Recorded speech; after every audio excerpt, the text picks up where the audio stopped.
खरा दिन हऊ अबा बरसा शीत बंधाकोबी तो देह को हित विटामिन सी के आउ फाइबर घर खाइले को डाइजेशन प्रोब्लेम हुए दूर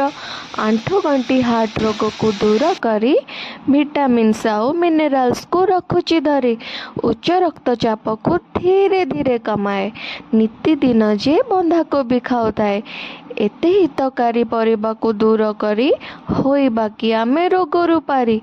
अबुझा न होई समस्ते खातु देह को सुस्थ आउ निरोग रखंतु।